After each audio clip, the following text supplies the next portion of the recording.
Hello, evening. Welcome to the Brighton v Newcastle United preview this weekend, this Sunday. And boy, hasn't the results gone our way again tonight. You're on mute, still Win. We've got Win, we've got Jamie with us, we've got the mighty Tim, the better half of the twin, obviously. I'm only joking because I know Peter's in the background. So welcome one and all. Are you guys really, are you happy with the result that's gone our way tonight? I'm sure you should be. I'm happy with Forest. Definitely. Absolutely. But you ain't so happy with the... can you hear us okay? Yeah, fine, Tim. You're not so happy with the European results, though. I know you guys are going to have a bit of a discussion before we start the preview. Oh, you've got an ally, Jim. You've got an ally, by the way. Tim's in your camp. These two are going to battle it out. Everyone's in my camp. These two are going to battle it out. Well, these three are now are going to battle it out about the results in Europe. Wins all for it, and the other two are all against it. I don't give a monkeys, if I'm honest with you. If we're not involved, it don't belong in my pocket. Well, we aren't involved right now. Yeah, that's what I'm saying. But next year... But next season, if we are 9th, whatever, 8th, 7th, and can get the 5th, then it matters. Yeah, absolutely. But before we get into tonight's show, then let's do the housework and then we'll crack on. Obviously, welcome to everybody watching across all the platforms. Thanks to everybody working in the background. Don't forget to hit that like button if you enjoy the show. Subscribe, it's totally free. Hit the bell for future content. If you want to help us grow, you can become a member, small monthly fee, different levels to choose from. Find the one that you like and go for it. The webpage, as like we said before, that will probably be discarded anyway now. We just haven't got time to keep up to date with everything that's going on. It's virtually a full-time job on its own, but we will keep it for the our predictions table. If you've got a question for any of us on the panel, put a Q in front of it. It's not guaranteed, but if you want to guarantee it, then use the $sign, follow the instructions, and throw us a super chat. Anybody that becomes a member during the show, or any of our members that gift memberships, will be highlighted and thanked. So that's it. That's all the bits and pieces done. So before we get into... There is one more. Sorry, can I just ask? Yeah. Gary, why are you showing us Josh? Oh, it's because I can't be bothered to change it, mate. It's because Josh, obviously, when he comes on the I'll change it while you guys have your banter. When Josh does his midnight show, he comes on like my side and changes his name. So if I don't read, like, you're the only one who's recognised it, mate. I didn't recognise it. I didn't even look down there, but I will change it. And anyway, I don't mind being Josh. Well spotted, Jamie. Well spotted. I'm going to say it's a good job. 1 out of 4 have got his eyebrows in today. So anyway, Win, your argument for the results going English club way is that you think it provides a better safety net, a better chance for us finishing Champions League places every season. 26, 27, 28, 29. Even though, you know, and I'm only going to throw this out there, it depends on the 26, 27 results. It does. To whether how many Europeans. So for these guys getting through this far... I think you're making a mistake here. I think you're assuming the more teams you get, the more wins you get, therefore the more chance you've got. It doesn't work like that. The scores are divided by the number of teams. So if you get one crap team in there, and these two teams are crap, any European final with them doing it is just a rolling bin fire. They're crap. And having them in the Champions League next year is an aberration, and they will drag that rating down because they'll just go bloody bombing out of the group stage. Right, but here's the thing. There you go. Are they crap, or is the Premier League so good that they're... I mean, Athletic away, man. 3-0. Spurs are crap. Spurs away. are crap. Yeah. I mean, Jesus, can we get Stevie Wonder on the line? Because he'll tell you Tottenham are crap.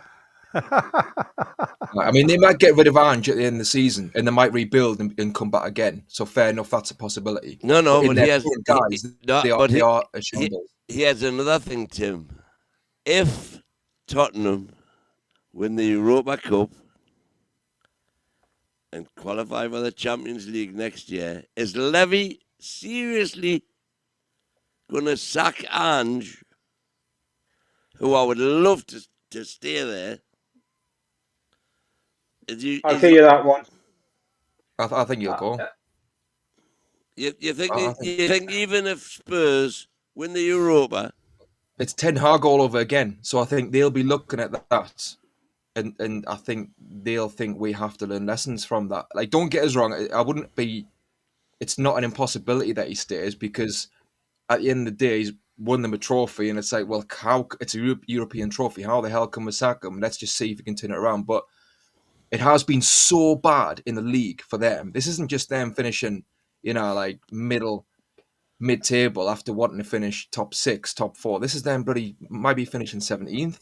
Like I say, that they've been absolutely terrible this season. And Ange hit the way he's managed in many different ways, whether it's off the field or with the players. To me, like I would never want him as Newcastle manager, the way he's conducted himself. So I think everybody at Spurs, from what I can see, are fed up with him. It is what it is. Trophy. I think it's the case. We are who we are. Golden handshake, and I agree. I don't think he's got a job at the end of this season. If I'm honest with you, I mean, it may be the get out of jail card if they go through to lift the trophy at the end of it. But I'm sure they'll be using the same feather duster that we had after when they opened that trophy cupboard. I mean, the one comparison, if you like, between Newcastle and what's going on there is the only reason Dalglish stayed as long as he did was because we got the FA Cup final. The only reason Hullett stayed as long as he did was because we got the FA Cup final. And it should have been gone long before that. Yeah. The thing is, I think that's the lesser of two evils. Sorry, go on. Yeah. No, it just pisses me off that Spurs could be winning this trophy, because, like I say, they've just been absolutely terrible, and the draw they've had in this cup. When you compare when we were in the Europa League or the UEFA Cup at Marseille and that, it was a massive task to get to where we got to. Never mind try and win it. The struggle we had versus the walk in the park they've had is just so frustrating. So it just pisses us off. That's because they've stopped dropping Champions League teams into it, isn't it? You've just got all the teams that actually qualify in 6th and 7th. So it's actually quite a winnable cup. I think though, like, after the season we've had, can you imagine how it would feel if we just narrowly slip into 6th on the last couple of weeks, if we get beat at Arsenal or something, and Man United are in the Champions League off the season that they've had, and we aren't. Exactly. I mean, it'll stick in the craw a bit, even though we've had a fantastic season, obviously, with the League Cup. And I think, looking at the table now, Europa League is about the worst we could possibly do. But it just feels like such a backdoor way in. And for me, I've just noticed Tottenham have gone 3-0 up not long ago against Bodo Glimt. So I think we're pretty much resigned to it being an all-English final. And I'm quite interested to read some of the material on which one of those clubs will be in a worse state if they lose that final. My suspicion would be it'll be Man United who will be in trouble next season without the Champions League. Whereas Tottenham are always... And that's why, obviously, I want Spurs, if they do get through, which they should, 3-0 up, both of them, that's why I want Spurs to win it. He's backtracking a bit, isn't he, old Red Win there? It's an English club. I ain't backtracking anywhere, bunny lad.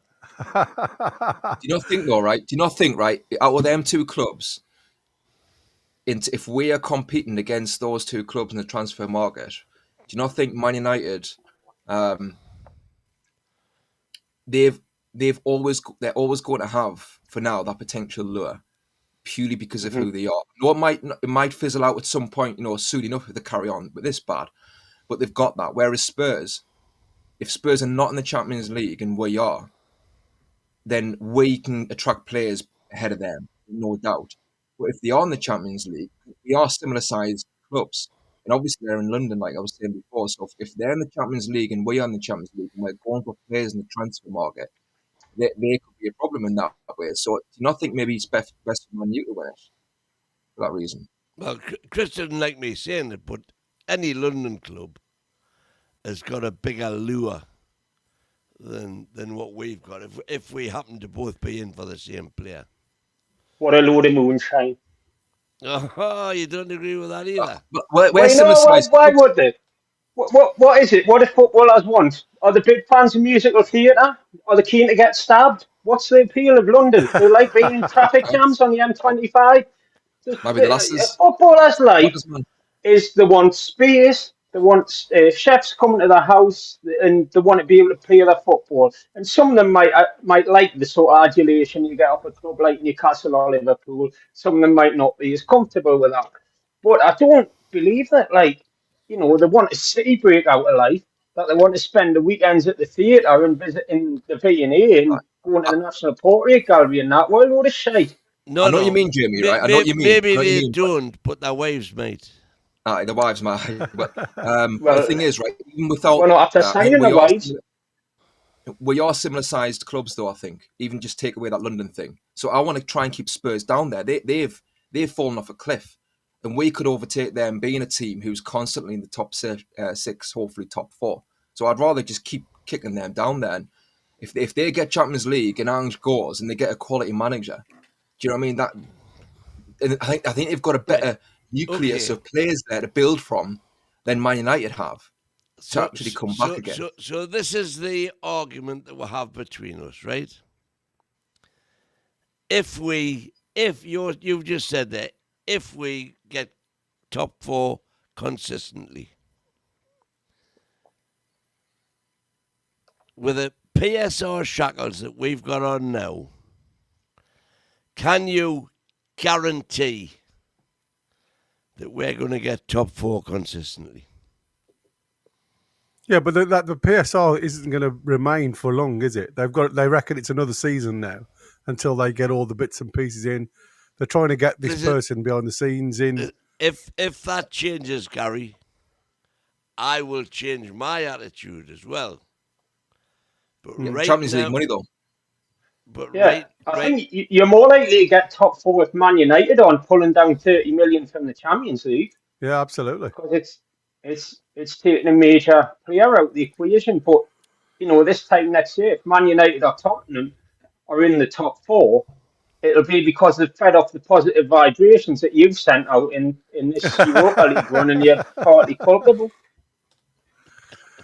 We've all seen the photo that's emerged, have you, on there? Yeah, I agree with what Geordie Dan has said. You know, I don't think that we are... Well, I don't think Tottenham are a top 6 side anymore.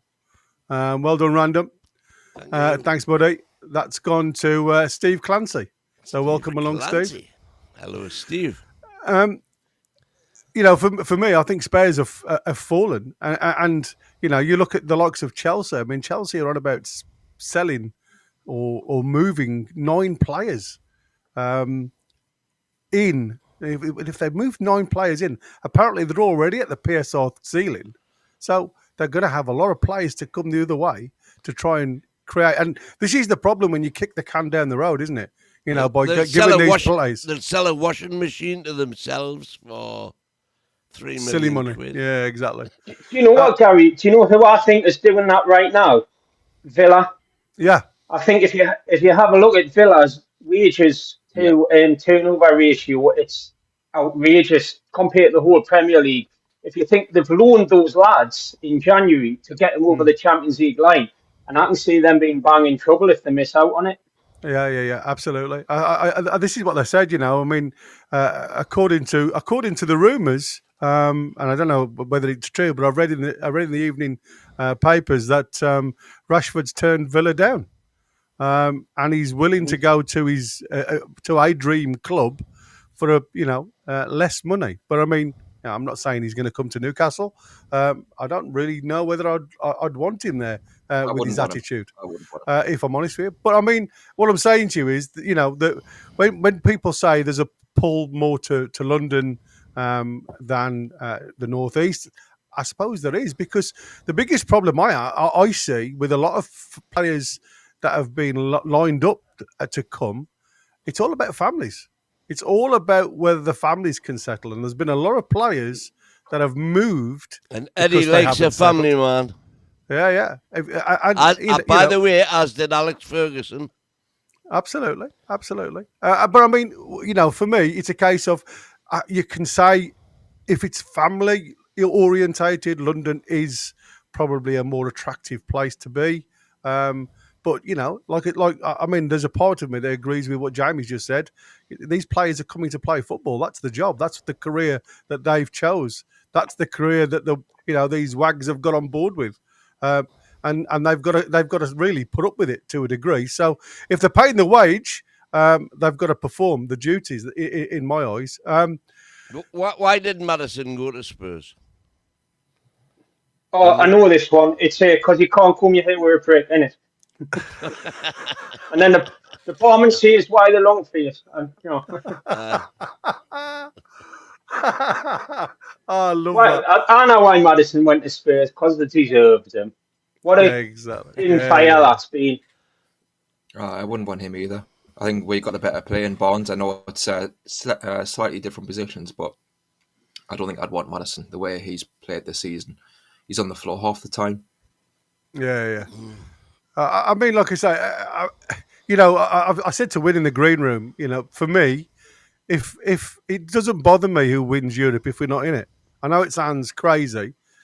I do like to see British clubs do well in Europe, especially within the league, in the Premier League, simply because if Premier Leagues do well in these European competitions, it does attract a lot more European players because of the quality of the league. And I must admit, I don't watch much European football, and I'll hold my hand up to not knowing a lot of the players that play in it. But from what I've seen tonight, having jumped to all three games, I've not been very impressed with, even Atletico Bilbao. They have been really awful. You know what I mean? So, I don't know what all the hype is about people saying about Spanish teams or this, that, and the other.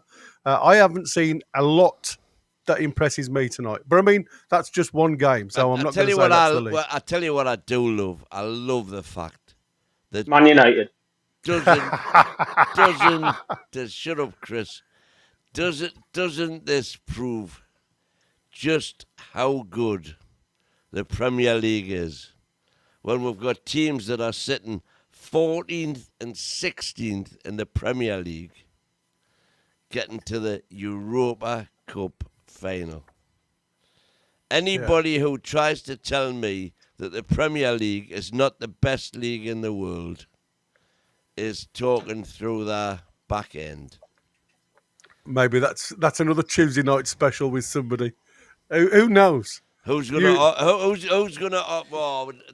I tell you something now. For the first time ever, I would get a win in that.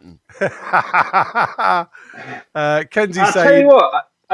Did any of you read a suggestion that I made in the group actually a while ago? That I think, pre-season you get a lot of stuff where Premier League teams are flying all over the world.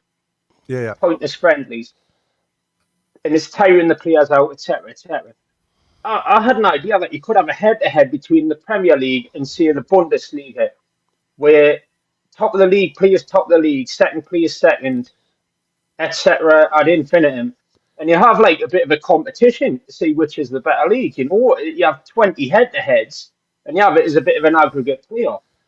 And I think the point here is, Bayern Munich would be top of the league, and they might give Liverpool a game, second, third. We obviously got a bit of a lesson off Borussia Dortmund a couple of years ago. But once you get past fourth, I think that's where the strength would kick in the Premier League head-to-head would win everything. No comparison.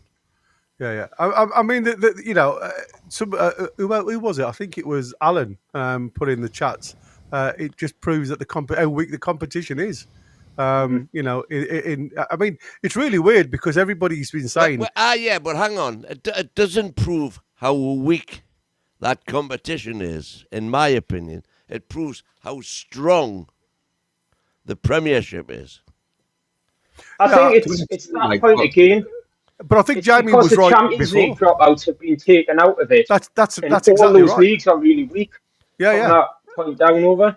Yeah. All the ones that finish, you know, fifth down in their leagues that go into these competitions are all weaker sides, aren't they? That's why without a doubt. It's there's a massive difference between a lot of the top 5 leagues in Europe. You look at anything below 4th, and you are really starting to struggle with the team, and I think that's what you're starting to see now, especially with these new formats. It's surprising to see how weak these teams are, but I really did expect Atletico Bilbao at home to produce a little bit more than they have done tonight. Well, I suppose that is it.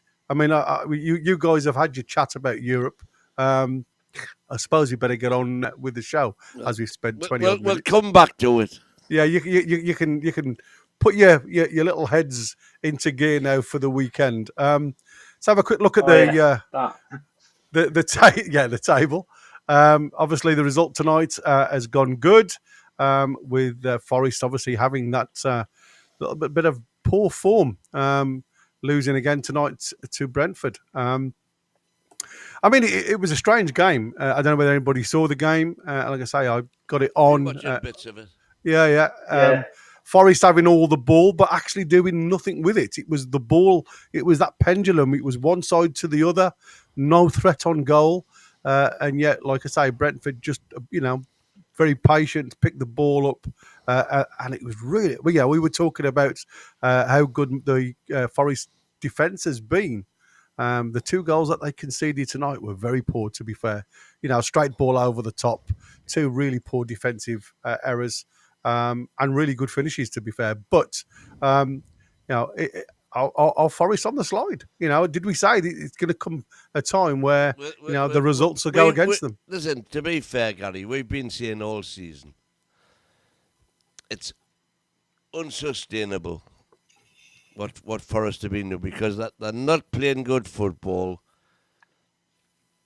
You can get away with it for so long, but sooner or later it's going to catch you up. And unfortunately for Forest, it's caught them up at the very wrong time of the season. Yeah.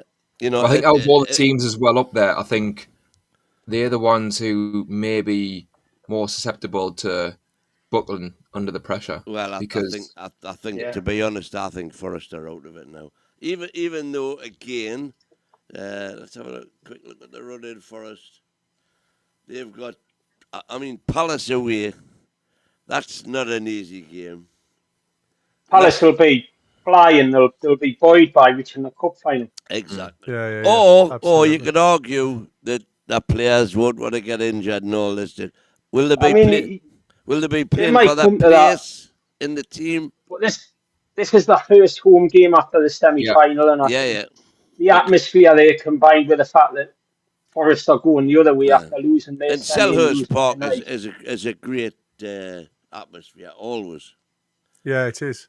There's some obviously there's some decent. And then they've got West Ham away, who will want to finish above Spurs. They're big London, that's still a good fixture though for them. Do you know what I mean? It is. West Ham have been really poor, and Potter's done nothing since he's went in there. So. And then they've got Chelsea, who are going to be all out. Last game of the season, Chelsea at home. Wow.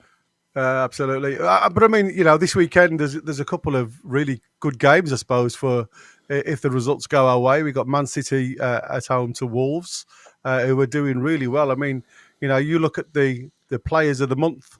Is it Pereira, their coach? No, he's been up for it. Same as Eddie Howe, had a decent. Is he going to share that though with Jason? I was going to say that. I found that a bit humorous. Are they going to cut her in half? Do you think? But obviously going into Saturday, you've got Villa and Fulham. Again, that may not be an easy game, easy fixture for them. Arsenal, Bournemouth. That obviously doesn't really affect us. But for me now, as the title's gone, is Arsenal going to be up for the games? Because they can't win the Premier League anymore. Are they going to be literally all at 100% now going for Champions League? One target for exactly. Arteta now. So he could be resting a lot of his players, so that could be a win for Bournemouth. Into Sunday, obviously we've got Brighton away, a bogey side for us in the past. But obviously there's the biggie at 4:30, where you've got Chelsea, Liverpool. And again, with Liverpool already winning the title, are they going to give the players that haven't been part of the team a lot of the season a run out? So it could favour Chelsea on the day. Your thoughts on the weekend's fixtures? So. You don't think so? I think Liverpool will school them. They've got nothing else to play for. They want to finish the season with a bit of style. Chelsea have been playing in Sweden tonight. I'm assuming it was pretty much a first 11. I think Liverpool win that. Yeah. I think it's good to hear that Chelsea being played tonight. I forgot about that. But if it wasn't for that, I might be saying that I fear that game really, because I do think Chelsea, they're really inconsistent, and they've got a weird dynamic with a lot of their players are erratic and young players with a bit of an ego where they need to be organised, but they have got some quality players who on the day can turn it on.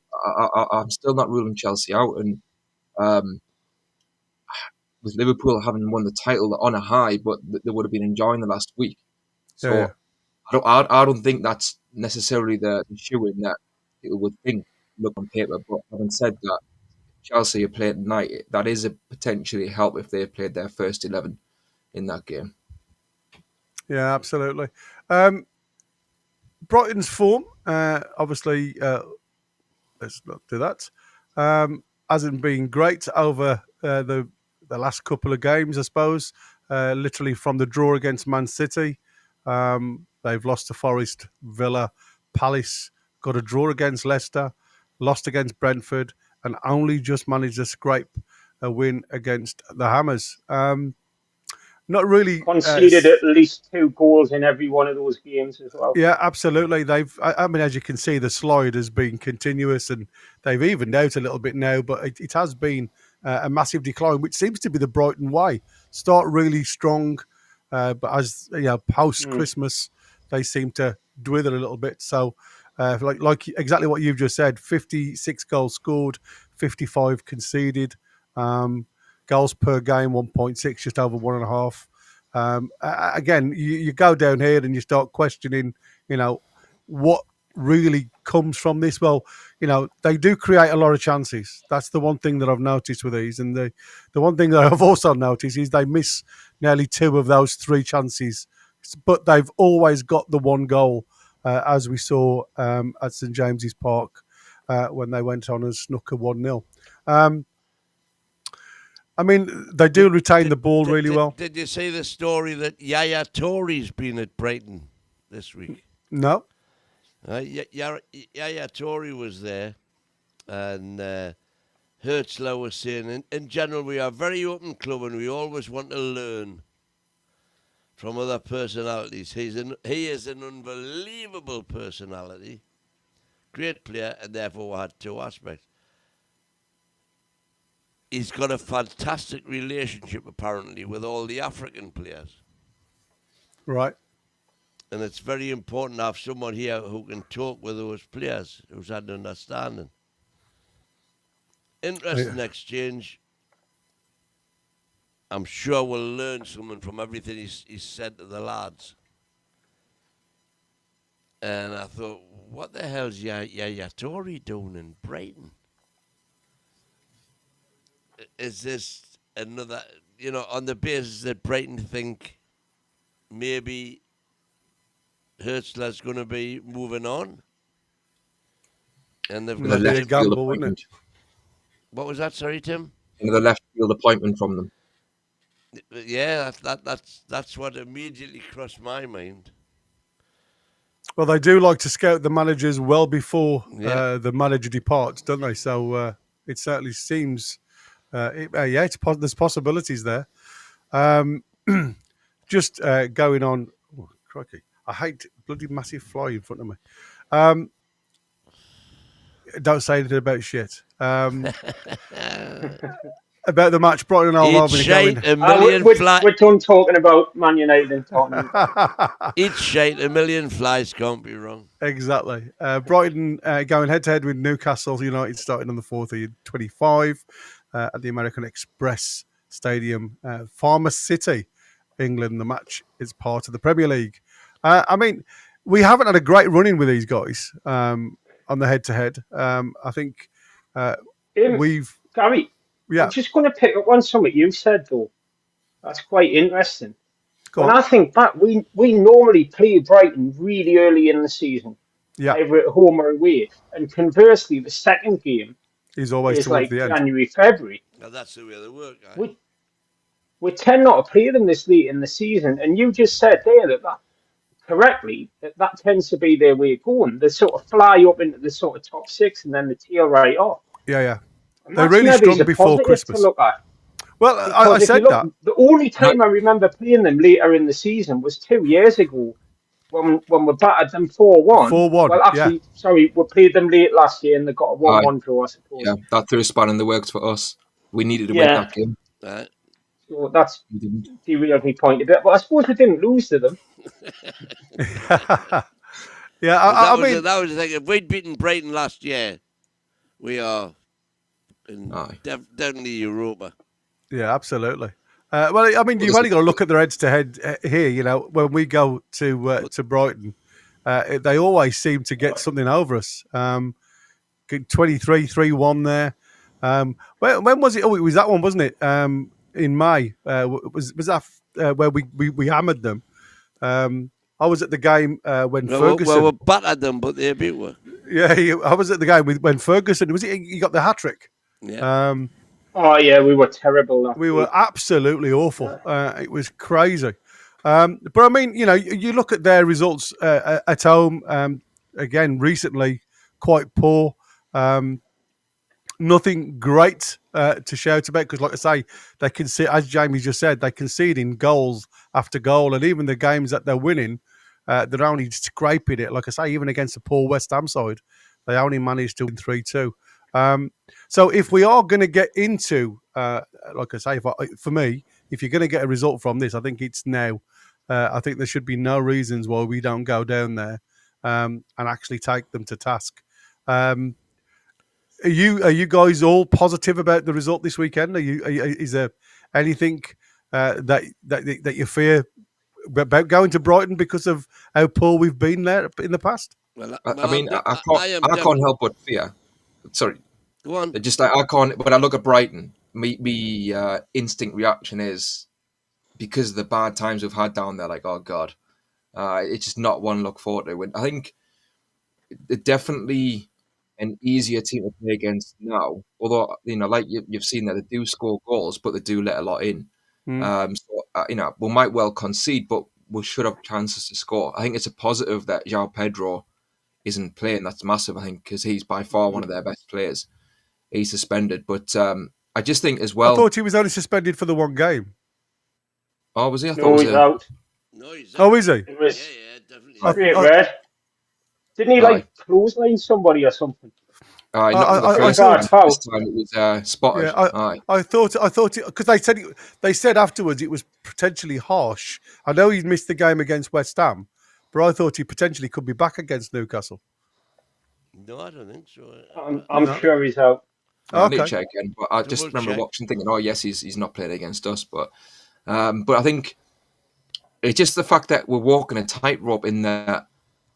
You know, I look at Villa's fixtures, and I know they're you know, there's a little bit of a gap there, but they could win. They could win all. Bournemouth is the one that's tough, but aside from that, they should be winning all their games, really. Yeah. Like, that's what we are walking a tightrope a little bit, and that's what makes me a little bit nervous because, you know, we really can't afford too many slip-ups. And at the end of the day, I think on paper, our fixtures are harder, in my opinion, than a lot of the teams around us. And Brighton is maybe one of the more easier games, but there's still a lot tougher games. Pedro got 3 matches. Yeah, so easier games. So he is missing. Right. Yeah, sorry, there's a lot easier games. As average as you could say Brighton, you could say all right at this point in time. There's still easier games in the Premier League to play. On top of the fact that we've got to play, obviously, Chelsea, which obviously if we win, it's in our hands to do that, but it's still, a 6-pointer, and Arsenal away. We can beat them, obviously beat them 3 times, but it's still not an easy game. So it's just walking that tightrope does make me a little bit nervous. But we can't do it. The beauty for me this weekend is if we can beat Brighton on Sunday, a draw against Chelsea is enough. So we only need a draw. They've got to come, and when are we at our best? When teams attack us. Yeah. I mean, at the end of the day, I keep saying now we're in third and we're not relying on other teams to do us a favour. It's up to those below us to catch us. And they will always try and leave. Well, there's a possibility for them leaving the door open or ajar for us to get in. Let's have a quick look at the teams then. This is the team that played for Brighton against West Ham. Estepina, Baliba, Dunk and Wyford at the back with Ayari and that Hinchelwood as the deep midfielders with Adinga, O'Reilly and March. Who had an awful game, to be fair. Solly March returned off from his injury. He's not really looked the same player. And Danny Welbeck up top. I mean, obviously, they've got a couple of... There's a possible that Minte could come back in. I've left Minte in the sidelines here because of the way Solly played. I don't sure whether Minte will obviously play against us because obviously he's still got a point to prove. Is there anybody else you think can come in? I mean, Matoma, do you reckon, for... Adinga, he played half decent, but I mean, again, didn't really tear up any trees. I rate Matoma big star. Well, I do, but he certainly seems to change the game. I think the one thing that I look at with Brighton, with a lot of these sides that are mid-table sides now, they've certainly got that depth in squad with players that can come in and do something and change. Now, every time Mitoma comes on the field of play, I mean, he was sub against West Ham. When he come onto the field of play, they look a different side again. There was a turn in pace. There was a turn in the desire to get behind. And to be fair, he caused West Ham no end of trouble. So, they have got players that can not potentially start, but obviously come in off the bench and actually change the way they're performing. And like I say, a couple of really quick goals from Brighton that got them the win in the end. Anybody else that you guys think is a potential? I'm just having it says Van Heck might be back. Yeah, right, that's what I was saying. Van Heck didn't play against West Ham, no. He wasn't even on the bench, so I don't know whether he was carrying something. He may have been carrying a knock. He's one of the latest centre-backs that we've been linked with. Yeah. So, I mean, there is Van Hecker. Like I said, they've still got him down as doubtful, but I shall put him on the side, if you like, somewhere. That's what they classed him as. I think we are definitely getting beat if they go with a tactic of playing 13 blokes, Gary. I know. They had the same last week when we played. They had so many more players against us. It was, like I said, the referees now wearing blue and white shirts. But I'm just trying to pull players off the bottom if there's somebody that you'd change. Like I say, Van Hecker could come in for Baliba. I thought Baliba was more of a fullback, a wing back. I'm just looking at Prem injuries, Gary.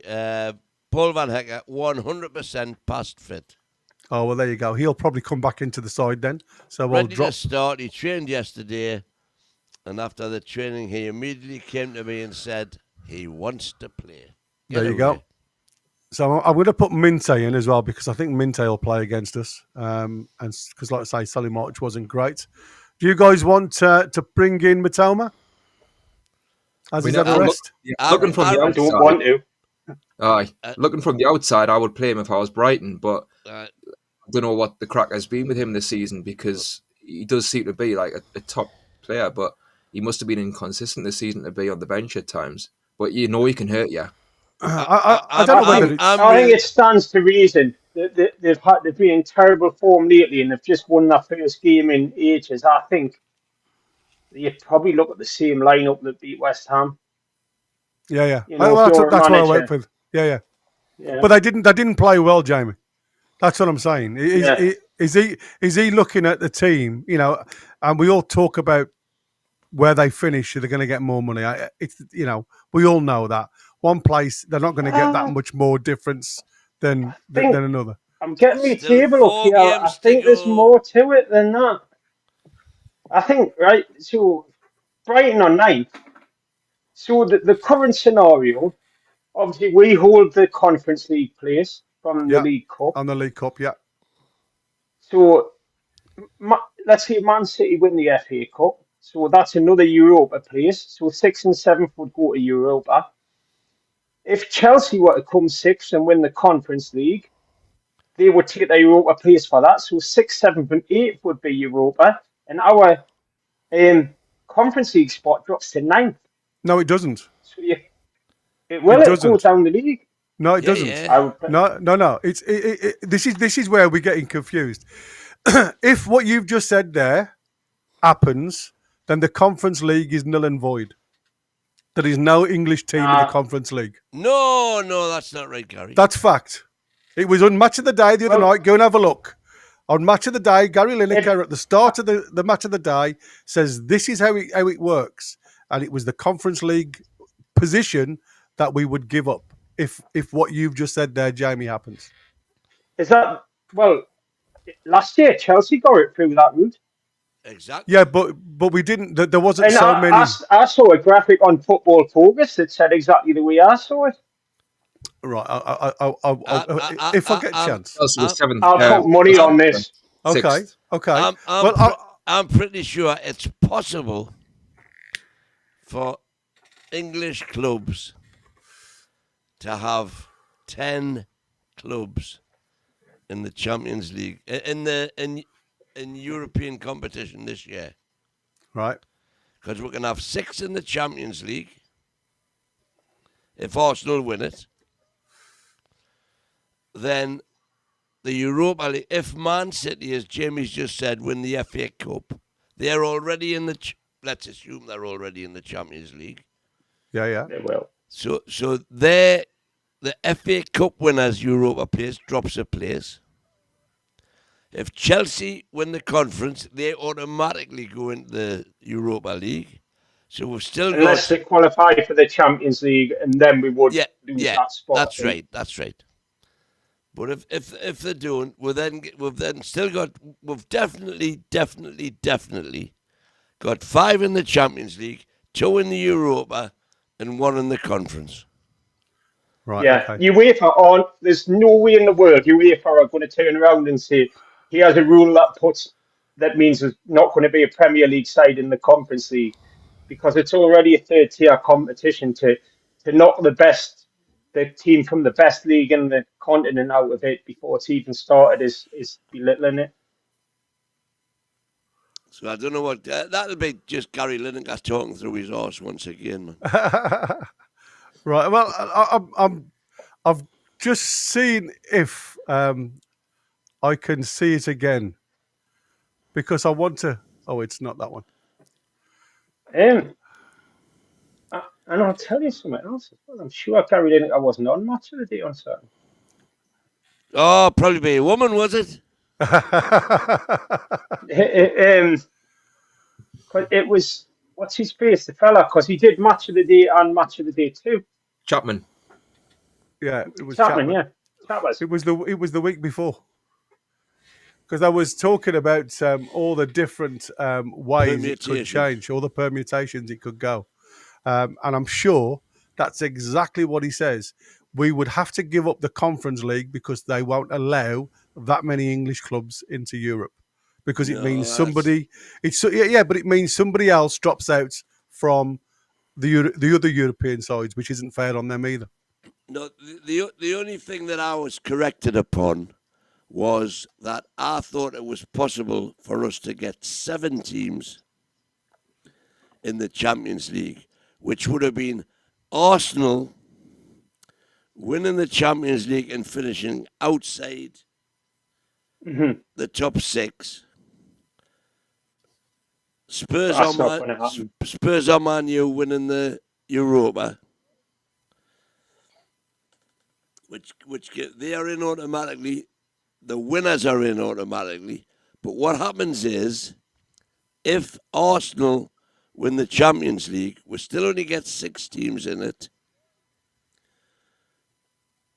And the 6th place, who's already qualified for the Europa, that place in the English Premier League doesn't then go to the 7th place, if you like. But the 7th place does go to the FA Cup winners. And if that's Man City, then it goes to 8th and so on and so forth. So we can't get 11, which is what I originally thought, but we can't get 10. Well, I was thinking the same lines until I listened to what he said, because at first I had to rewind it and listen to it again, because I thought, well, obviously now it's like winning that competition means nothing, or finishing in that place doesn't mean anything then, because like obviously if we finish in Champions League, then it just goes to a European club, because there's nobody else apparently would get into that position. They wouldn't look at any other club in 9th, 10th, or 11th position. There's an article here on the Premier League website stating how there's a scenario where up to 11 teams could qualify for Europe, which what date relies is it? on. This was 9th of April. 25th of March, this one. Yeah, like I said, the 25th of March, obviously that probably was how that was panning out. But because UEFA have got involved with this, if what you've just suggested happens, then we would have to give or relinquish a team in the Conference League. Yes, that's what they're saying. That's right. That was why I was corrected rightly about getting 7 teams in the Champions League. Yeah.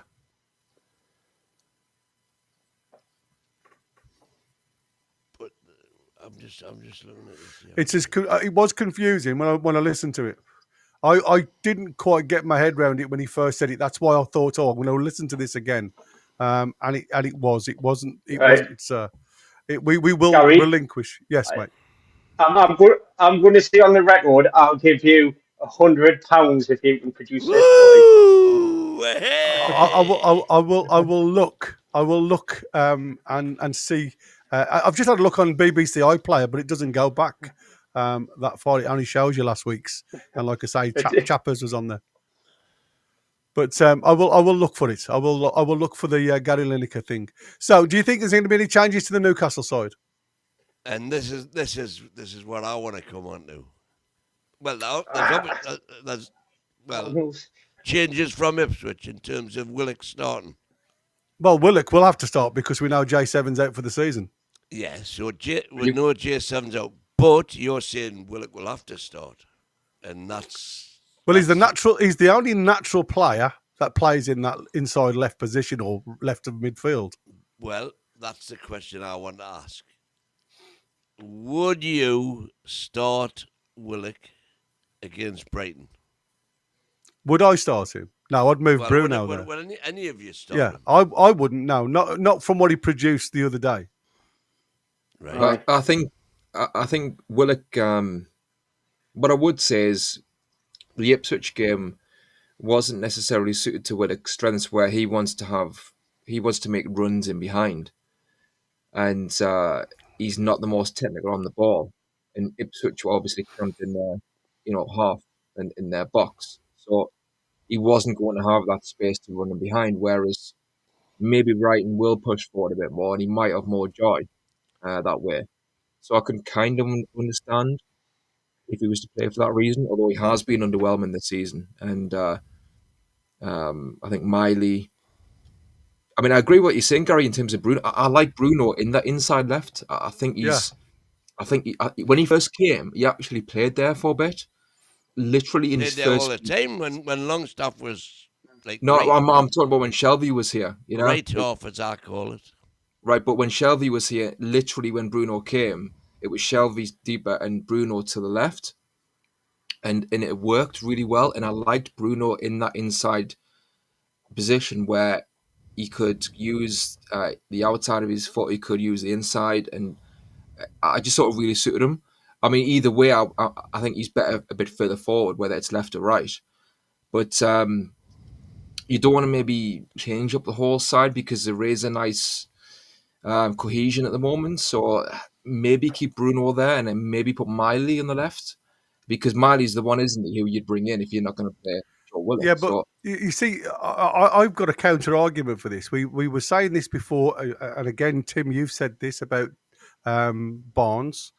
If you're not willing to give players the time to get into the side and hit the ground running, and we're talking about Willock, you know, he's a bit part player. He comes in and out the side now and again.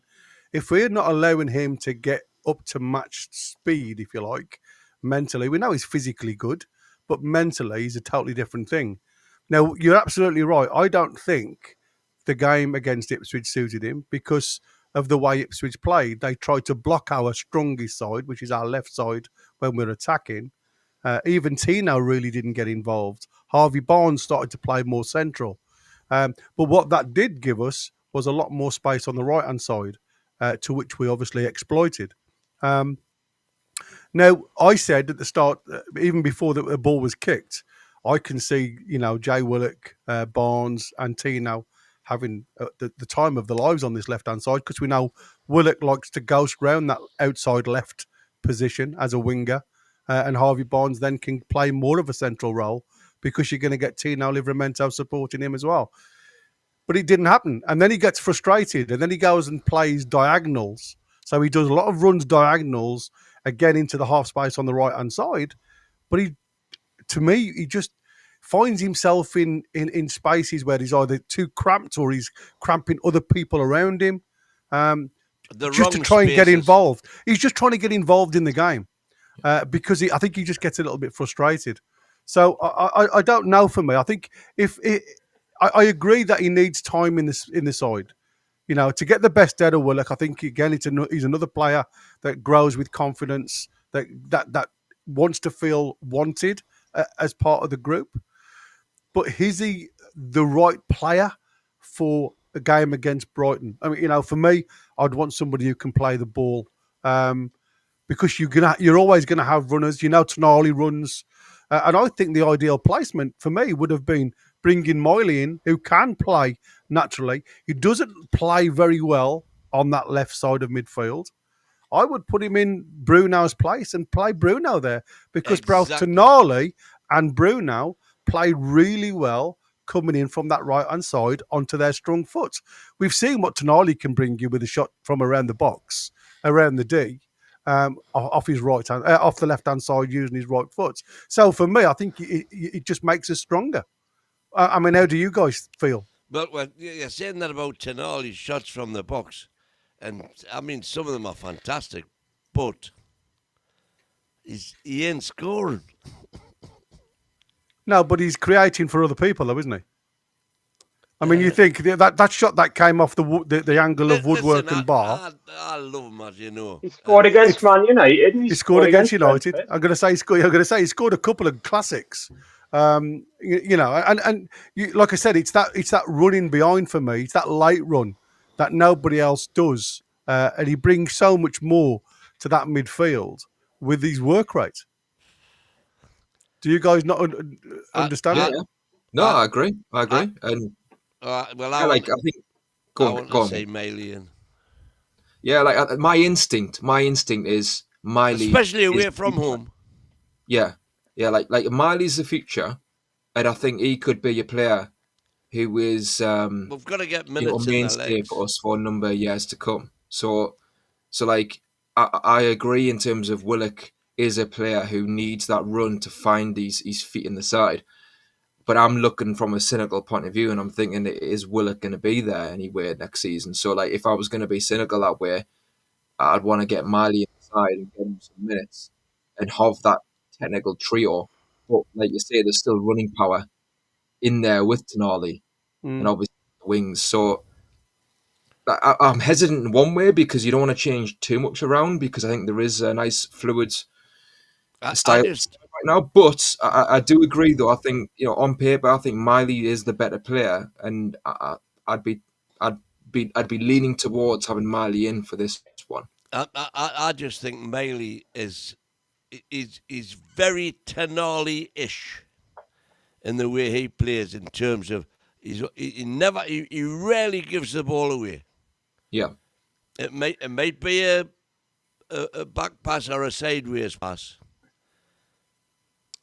but he doesn't lose possession. And the one thing that's cost Newcastle... We'll be able to get at them.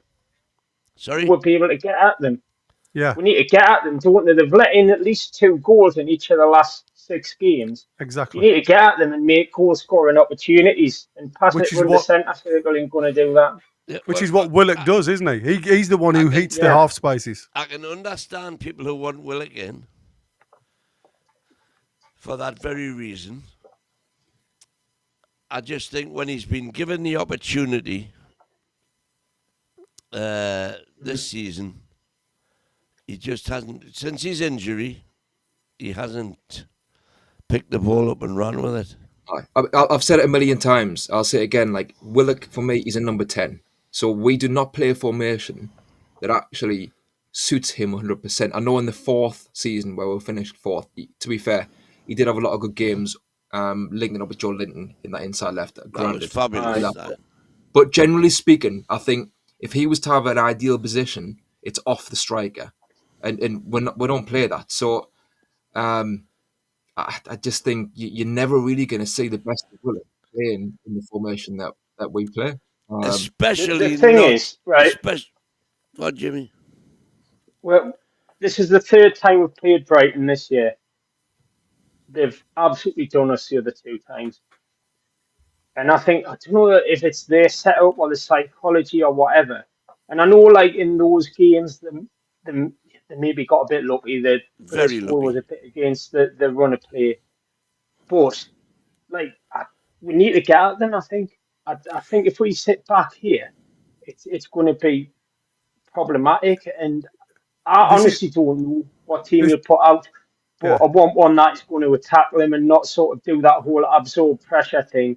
Yeah, and then before you know it, like, okay, the tarmac cracks 130 yards.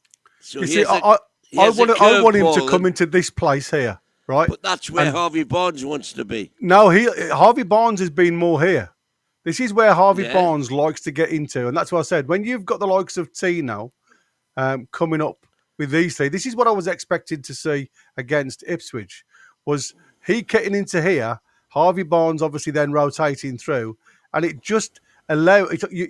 I mean, obviously, what you have then is you get Isaac against Ipswich was man marked. Yeah, right. So the point I was going to make, Gary, is if you're going to play Willock and concentrate on attacking them, because they are susceptible to goals, as we've just explained, are you then better off having Gordon on the wing instead of Barnes? No. I think we've looked a more balanced side with Barnes since he's come in.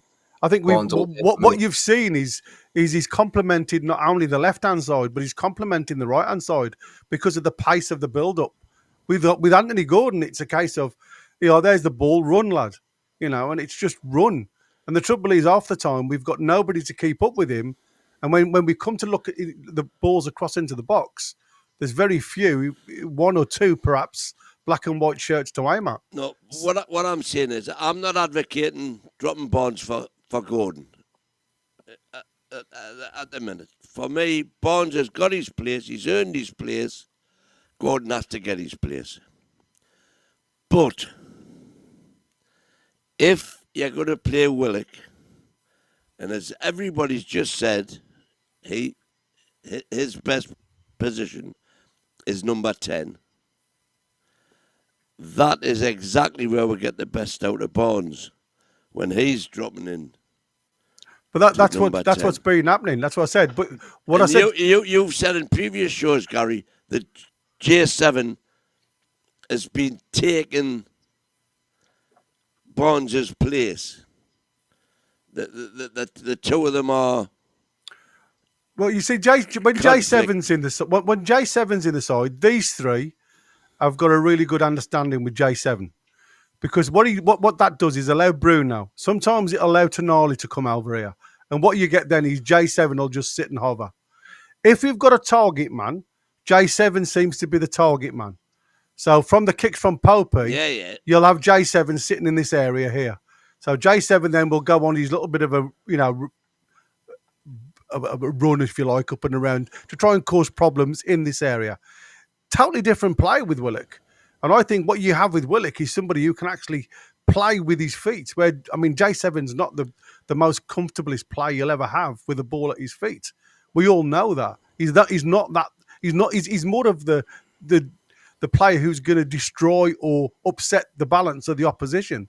So when he's in this area of the field, I always think J7's more a liability than he is an ability up in these areas. I don't think you get a lot out of him as an attacking player. He's great as a target man because you have to have tall players come and mark him. But to me, every time the balls come to him in these zones, I've been quite disappointed. Where with what I want to see from Willock is more of them runs, as you've said. But he's only ever going to do that, and he's only ever going to improve if he has more minutes in the team. And while J7's out, go on, mate. Who are their two central midfielders? Hazelwood and Ayari.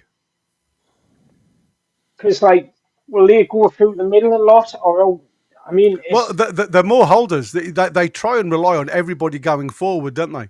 You know what I mean? They always rely on. I love O'Reilly. I said when they bought O'Reilly from Man City, from Celtic, I said he's a cracking ball player. Unfortunately, he got injured and he's been out all season.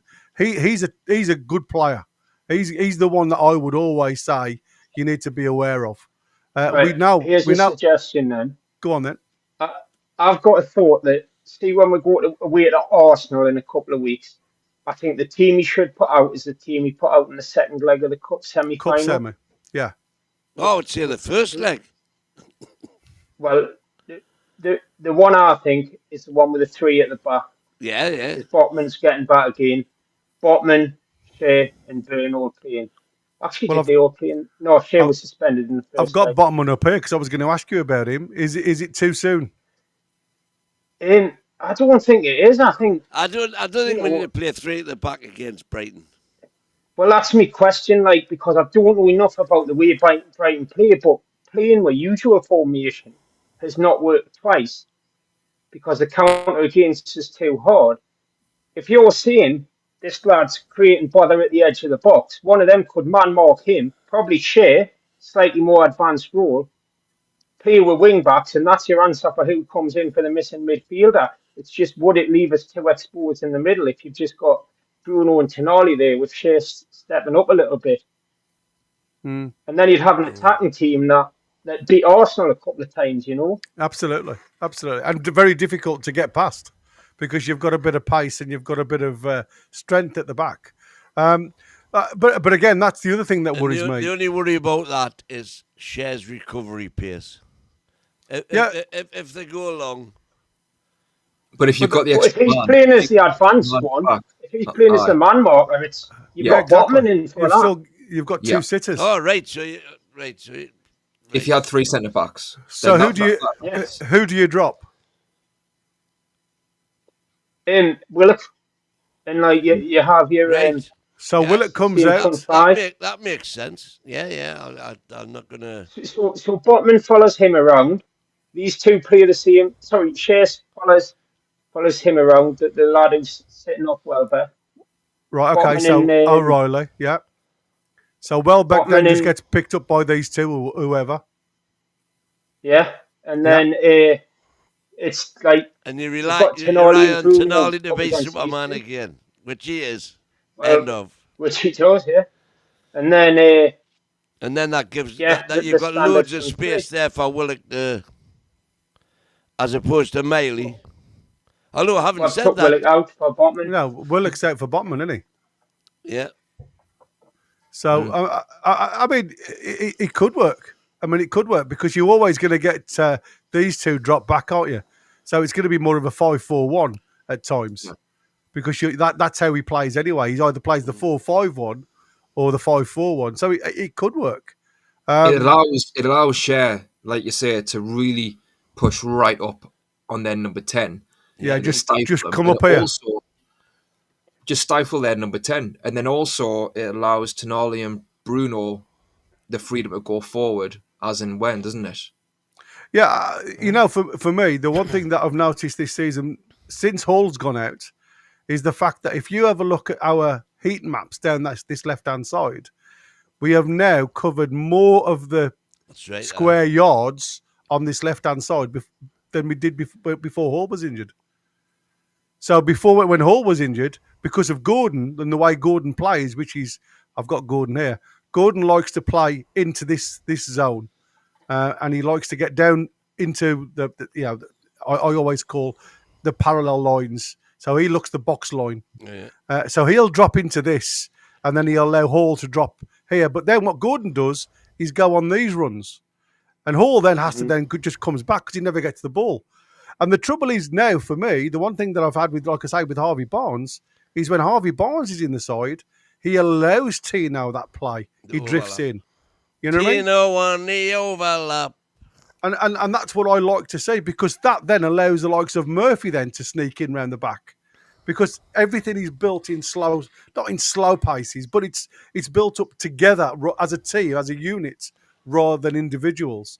And I think we've looked a totally different side since we've had Gordon out the side. And I didn't want to say that because I wasn't convinced to have a Barnes. Since we've had Hall out the side and all, and since Trips has been performing out his skin.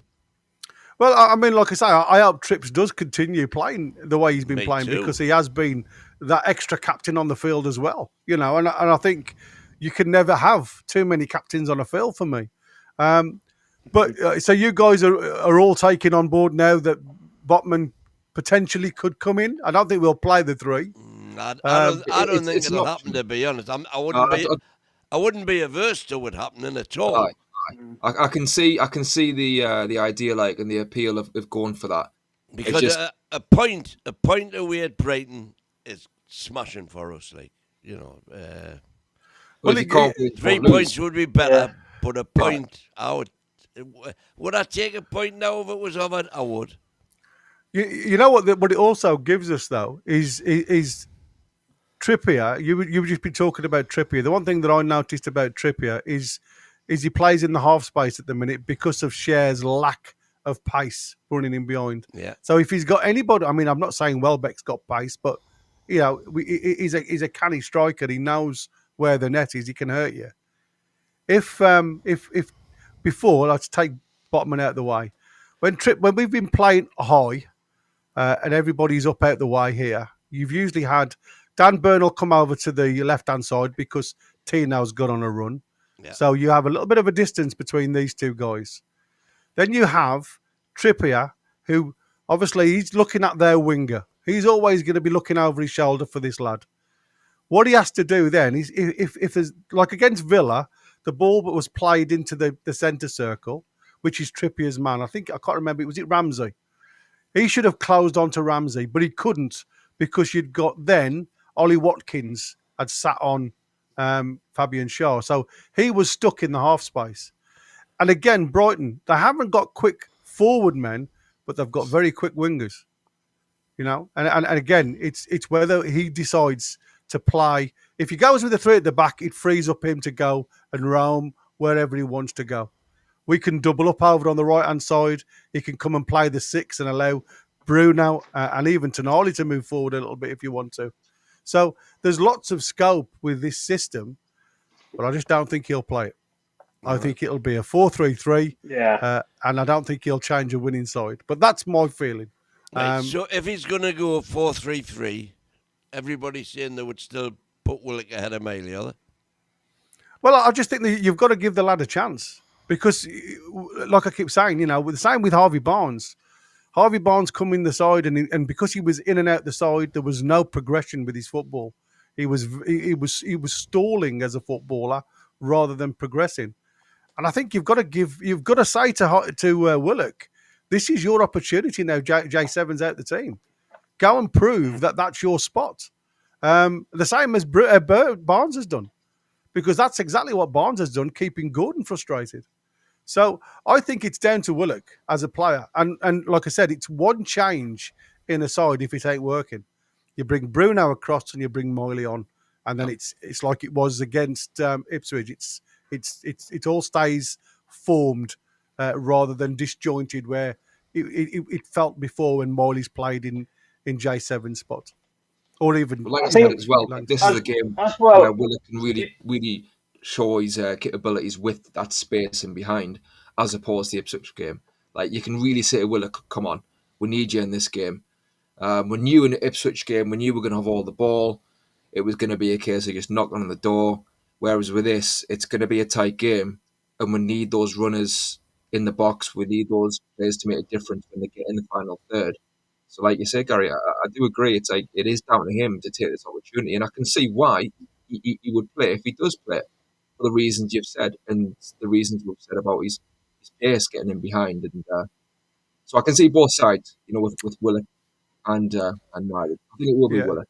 Yeah, I like I said, I'm not adverse to either of them. I think they both play differently. They both give us different options. And like I said, if Miley comes into the side, he plays a very similar role to Bruno. It's all short balls. He doesn't want to try and do the spectacular stuff.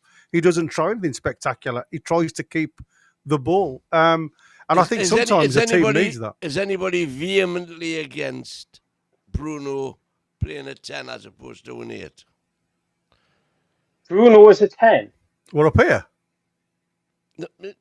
No, but I'm saying on the left of midfield instead of the right of midfield. I'm old-fashioned. Bloody hell. Left of midfield instead of right of midfield. So I think that's his best position, ultimately. That's what I said. Left of midfield. Yeah. Tonali plays there for Italy. Yeah, so he's naturally on this side for his national side, and so is Bruno for Brazil. I mean, don't get me wrong; he's not been tearing any trees up in this national side. So does that not then lean towards putting Miley in on the right? But what I'm saying is Eddie Howe doesn't change. No. There's not enough getting that then. Here's a point. Can Danny Welbeck play 90 minutes? No. Not at pace, no. Joe Pedro's suspended, so who's coming off the bench for them? If we were 2-0 up after an hour, they probably haven't got someone to come on and score a goal. So I think you need to start with a team that's going to get at them and have a bloody good go at winning this in the first half. They've got Rutter. I think Rutter will come in. Is Rutter injured? Yeah. I mean, obviously they've loaned Ferguson out. You've got a Dingra can come in, but he's more of a winger than anything else. Dingra the winger. Dingra the winger, yeah. You've got Pedro, Minty.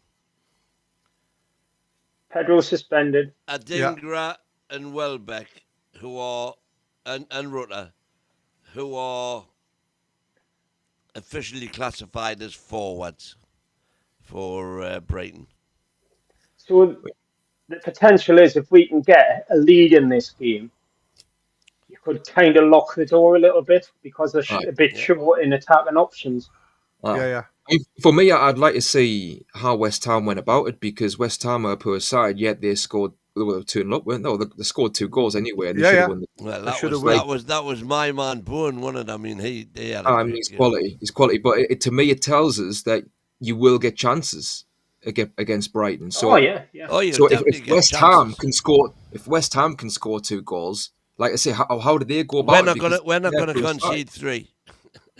Aye. So maybe it's a case of, we know we'll get chances. So maybe it's a case of just being measured in that we're better side than West Ham. So if they can score 2 goals, we know for a fact that we'll be able to get goals.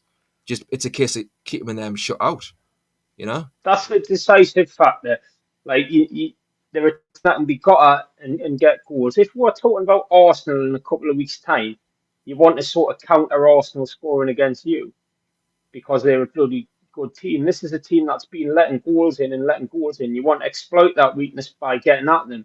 And I think the midfield three of Miley, Tonali, and Bruno is lacking attacking impetus, I think.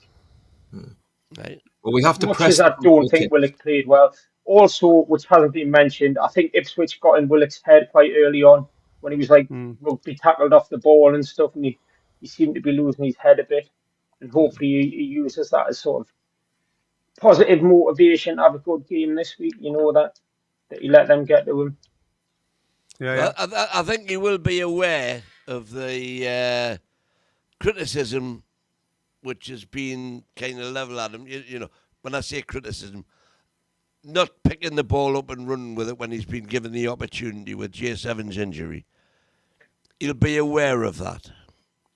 And he'll be all the more then motivated for to correct that and be better if he happens to be given another chance, which can only be good for us. And I think we've went round the sort of doors a little bit, saying like, could Miley do a job? Could you move the midfield around? Could you bring Botman in? But no, Eddie Howe, the one last week, I think I would say, I don't know if you agree, that it will probably be that team. Same again. Don't change your winning team. If it ain't broke, don't fix it. I agree. And I'm all for that, you know, because you want continuity. Good enough for Bill Shankly, good enough for me. Yeah. So, you know, for me, I think it's going to be the same. And I think Brighton will do the same. I don't think they'll be, I don't think they've got much, movement, like you say, especially in the forward areas, apart from potentially I don't think Van Minte Hecke will come in. Like. Yeah, but I've put Van Hecke in there. So I don't think there's going to be any major differences from that, to be fair. Is there anything else that you boys want to add, apart from obviously your predictions? I want to mention something. Right? I don't know if you've seen, but this is separate from current Newcastle United. But Ruud Hullit's been speaking. I don't know if you've seen it. Neville and Co.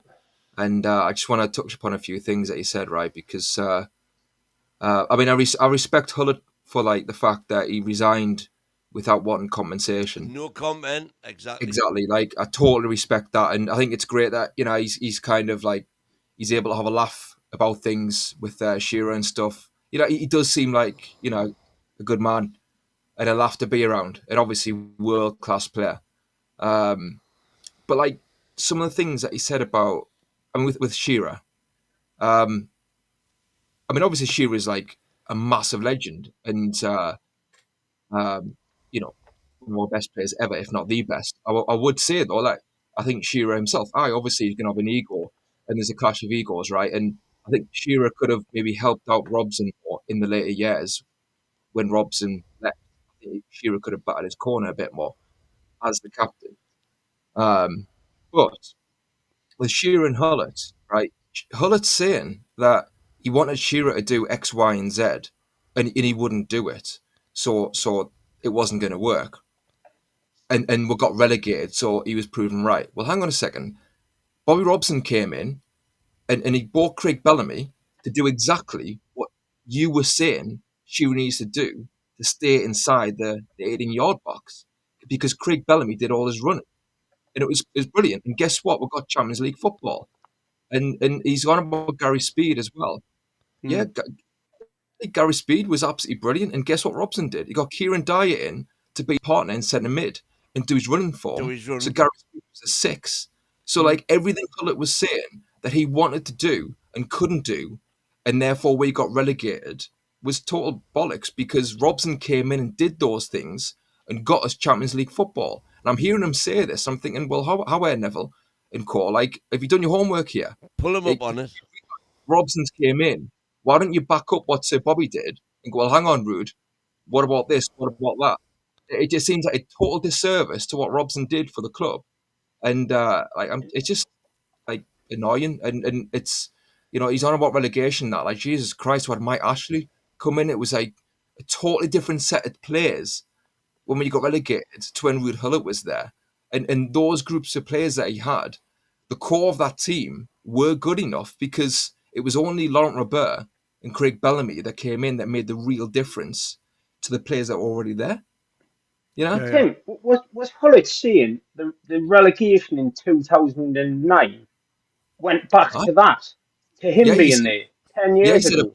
He did. He said, of course. He said, I was proven right because they got relegated later. I'm like, how can you say that and go unchallenged? Like, it's ridiculous. Like I say, I respect him. I respect that he's obviously a legend in the game, and I respect that he resigned with no combo. You know what I mean? He gave it his best shot in that, but come on, man. That's just bollocks, that. You get that so often, don't you, where someone's talking on a chat show like that and they're rewriting history a little bit and you're thinking, bloody hell, that didn't happen. And you're begging the host to pull them up about it. And everyone's post-truth world, innit? It's crazy, mate. Crazy. I mean, I didn't watch the interview, but I mean, I know me and Wim were talking earlier about it, and apparently it's ruffled a few feathers. That's all I'm going to say. I am going to go and watch it in a minute after I finish the show, but it is an interesting one. What was you going to say, Win? Anything?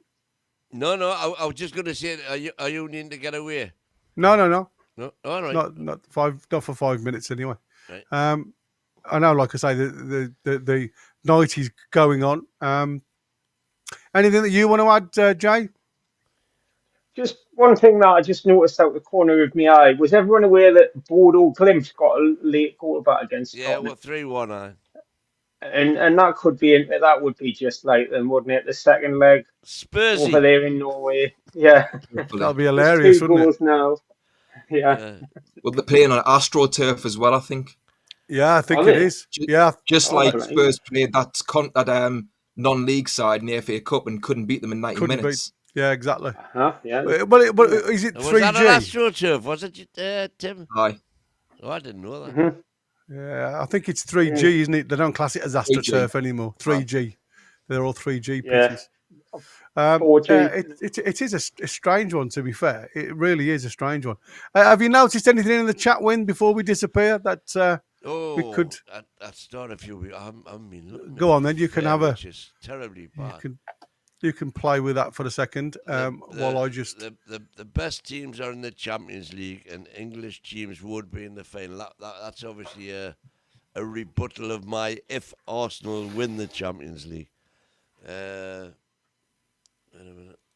Yeah, well, they've still got the second leg, but it's going to be hard work. Yeah. In Paris. Where was that? I saw a few on Willock somewhere. There's a couple of people pointing out that it's not been 100% confirmed it's out for the season. There's the incident. We got relegated 10 years after Hullett left. Yeah, exactly.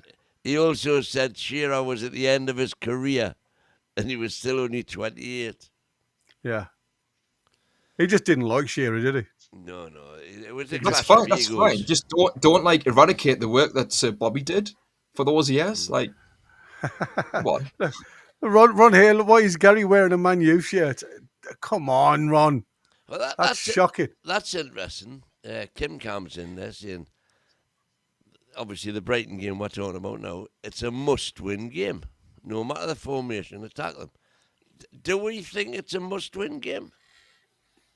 I think because of... I think it's like I said, whatever we finish in the league now, it's in our hands. We can't rely... We don't rely on any other team. So we've got to go out there and win the game. But is it a must-win? Because the next two games for me... I think maybe probably, a must not lose. Yeah, there you go. Depending on what happens elsewhere. It's a tough weekend for a lot of teams around us. Yeah. Sorry, what was that, Jamie? Well, we are 2 points clear, so a draw would mean the best that they can do is level us. Is level with the points, yeah. Whole difference. I think. But I'm thinking of the two games after that, Jay. That's it. A draw would mean we need to beat Chelsea. Yeah, exactly. Need to win that game, and we could do with winning it anyway. Because the thing that eats away at me in the background is whatever, obviously we've beaten Arsenal 3 times this year.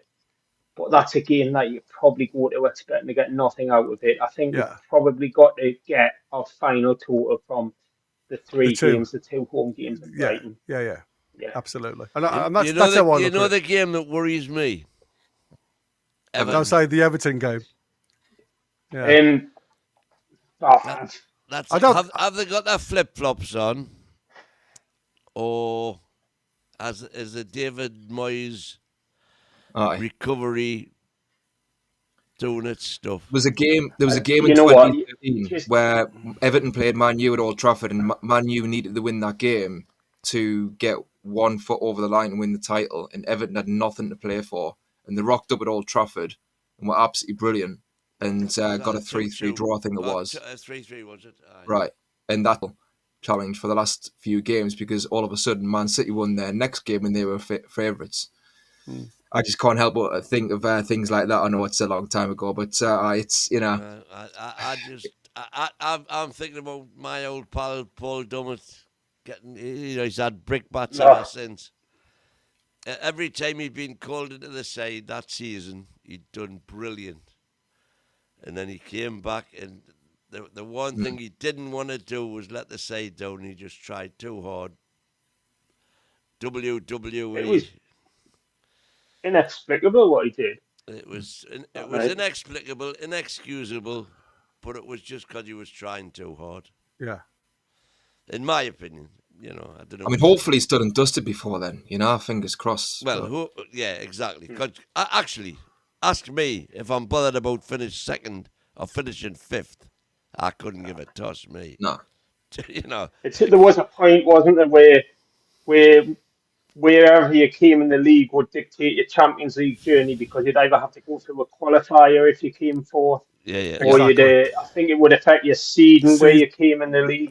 We're in pot 3 at the minute, aren't we? But the seeding's already set in stone. The seeding is to do what you've. Yeah, we will be pot performance.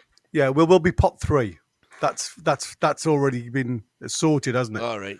So we will be up. But in the league, like I said, it doesn't matter a thing in this new league system. The new format. I know, yeah. I really don't think it really matters a jot anymore. But you see, for me, and I know it sounds crazy, I have 1 foot in each door. It does matter to me where we finish, because it matters to what everybody else sees us as, that new top 6 club. And not just knocking at the door at the top 6. I mean, going through windows, PSR issues, everything else that they've tried to restrict us with, and we've still achieved it. And we've not just achieved it once. We could have achieved it 3 years on the bounce, qualifying for Europe, if it wasn't for the luck of the draw with the Man U result last season. So, for me, it's like a case of every season that goes by, we've got to aim higher and just keep going, keep knocking at the doors, because it just knocks their necks in. I just, if we've won a cup and getting the Champions League, it's the best season of my life. Put it that way. That ain't nobody gonna get me down off cloud 9. Well, there you go. Yeah. Absolutely. So we believe that the team won't be changed on Sunday against Brighton. 2:00 kickoff. We'll be here from 1 doing the watch along. We will be here again tomorrow morning at 9:10 doing the presser with Eddie. Not personally, but I mean, I'd love to be, because I'd certainly ask him better questions than how did you get to the hospital. There's a quick. What do you think about the journalists in the press conferences lately? Jimmy, Tim? I mean, I don't always watch them all the way through, but I get that some of the questions relayed back. And I do know a couple of them, so I'll have to tread carefully here. But there is one or two in there who there's been some very bizarre questions, some quite rude questions as well, I think, from certain reporters. Yeah. I just couldn't understand why somebody would ask, "How did you get to the hospital?" I mean, what's that got to do with it? Did you go in a taxi, or did you? Yeah. I mean, Jesus, was it a 999? I mean, God blimey.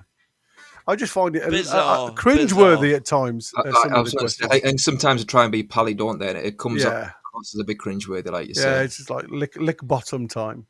Aye.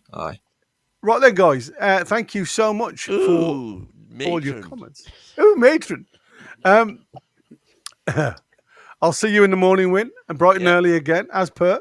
Thanks, Tim. Thanks, Jay, mate, for your lovely comments. And thanks to everybody else out there. Who was the one who, was it? Hang on. We haven't. What's your forecast, Jamie? Brighton. I think you've got it in there. Mine's in. I've gone with 1-1 because I just feel like that's what happens at Brighton. And I do feel slightly more optimistic than that, but I'm going to say a 1-0. Okay, so I suppose what we can do is, as you guys really good on your thing, who played for both teams, just as we finish. Oh, what players have played Minty. for both? Milner. Yeah, well, Minty didn't play for us. He never played for us, Minty. No, he signed for him, but didn't play. Yeah, Tim Dan Krul. Dan Burn. Krul, yeah. Yeah, go on. What other goalkeeper? Hopper. That'll be Ruddy, is it? Harper. Harper. Yeah. Striker.